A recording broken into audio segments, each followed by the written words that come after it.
After the Westgate attack, multiple news outlets reported that several Americans, including 2 from Minnesota, were among the AlShabaab fighters at the mall. So both British and American citizens were among the perpetrators?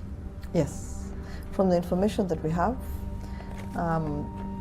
2 or 3 Americans. Citing other sources, community leaders dispute the claim that Minnesotans were directly involved. However, they say the threat that AlShabaab now poses to the West is real. I guess the lesson learned here is we cannot underestimate AlShabaab. Kenya made a big mistake in underestimating them. I sense that there's a feeling that this would never happen in the United States. We're back to where we were before September 11th.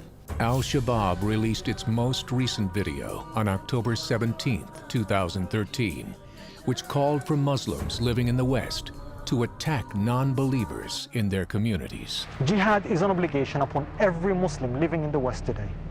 But quite understandably, it may not always be easy for every single Muslim in the West to make this momentous journey to the training camps of Jihad. So if it's impossible for you to make it safely to any of the lands of Jihad, then follow the example of your brothers in Woolwich, Toulouse, Texas, and Boston. Isolated cells or lone wolf attacks, people that are radicalized over the internet or by what they're seeing in the world, pose a huge threat. Maybe the hardest threat to stop, like what happened, of course, in London with the soldier being hacked to death. That kid that from Nigeria had tried to go join AlShabaab twice. You people will never be safe. AlShabaab is quickly becoming the place to go if you want to join jihad against the West. Well, I think that shortly after the Kenyan mall attack, there was discussion.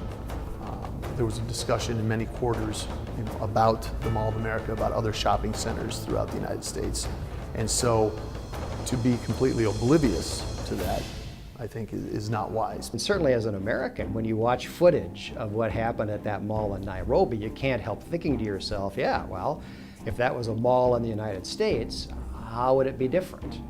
Why couldn't that happen here?